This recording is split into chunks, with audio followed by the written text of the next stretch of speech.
In the gathering storm of the late 1930s, the United States Navy faced a stark and dangerous reality.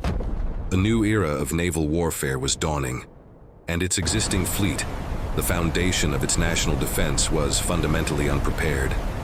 The dominant naval powers of the Pacific, particularly the Empire of Japan, were building faster, more powerful warships, unconstrained by the naval treaties that had defined a generation of shipbuilding. The American battle line, comprised of proud but aging battleships from the World War I era, was a fleet built for a slow, methodical gun duel, a type of combat that was rapidly becoming obsolete. The core of the problem was a simple, brutal equation of physics and strategy: speed. The aircraft carrier had emerged as the new capital ship, the queen of the seas. Its power lay in its ability to project air power over vast distances, and to do that, it needed to move fast.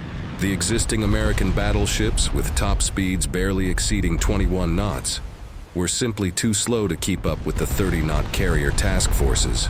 This created an impossible choice for naval commanders.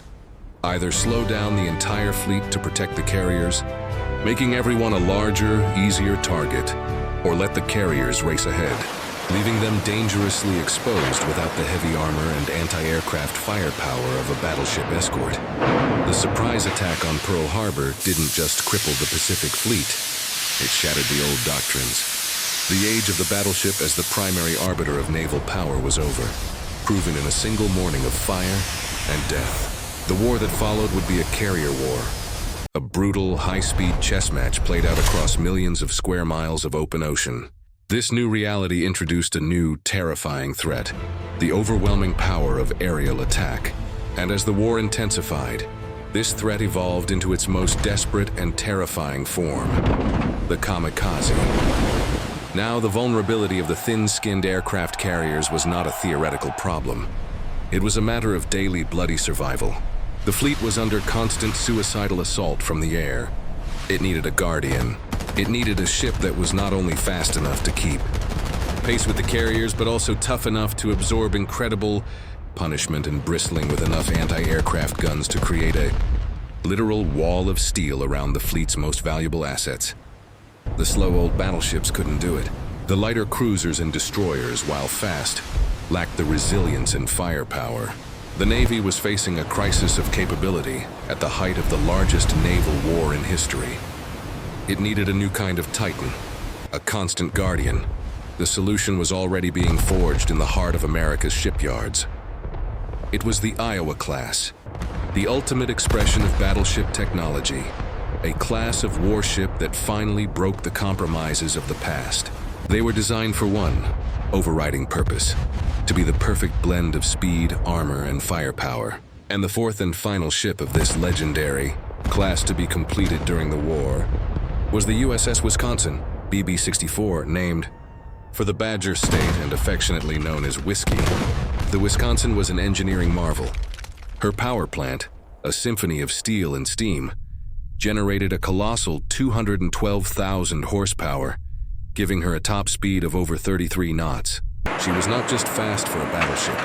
She was one of the fastest capital ships in the world, fully capable of escorting the fastest carrier task forces. Her armor was immense, a multi-layered citadel designed to shrug off attacks that would cripple lesser vessels. And her armament was breathtaking. The centerpiece was her main battery of 9 16-inch 50-caliber guns, capable of firing a 2,700-pound shell with devastating accuracy over 23 miles. This was backed by a dense forest of secondary and anti-aircraft guns, designed to sweep the skies clean. Commissioned in April 1944, the USS Wisconsin was not just a new ship. She was the fulfillment of a critical strategic need, a constant guardian ready for the fight. The Wisconsin plunged immediately into the heart of the Pacific War. She joined the Third Fleet, her primary mission exactly what she was designed for: protecting America's fast carriers during their relentless island-hopping campaign. She screened them during operations in the Philippines, Iwo Jima, and Okinawa. Her vast anti-aircraft battery, a key component of the fleet's defense against the kamikaze onslaught. In December 1944, she demonstrated her incredible resilience, sailing directly through the heart of the ferocious Typhoon Cobra. A storm that sank 3 destroyers but left the Wisconsin battered but unbroken. Her powerful guns were also unleashed, pounding Japanese positions on the home islands in the final weeks of the war. Like her sisters, she was decommissioned after the war, but her rest was brief. When conflict erupted in Korea, the Wisconsin was called back to the fight. Here, she perfected the role of a naval gunfire support platform. For months, she steamed up and down the Korean coast, a mobile artillery battery for the United Nations forces. Her 16-inch guns, guided by spotters on the ground, obliterated enemy command posts, destroyed bridges, and broke up troop concentrations with a terrifying precision that became legendary among the soldiers and Marines whose lives she helped save. After another long slumber in the reserve fleet, the Constant Guardian was awakened one last time. As part of the 600-ship Navy of the 1980s, the Wisconsin underwent a radical modernization. She kept her legendary 16-inch guns, but they were now augmented with the weapons of a new century.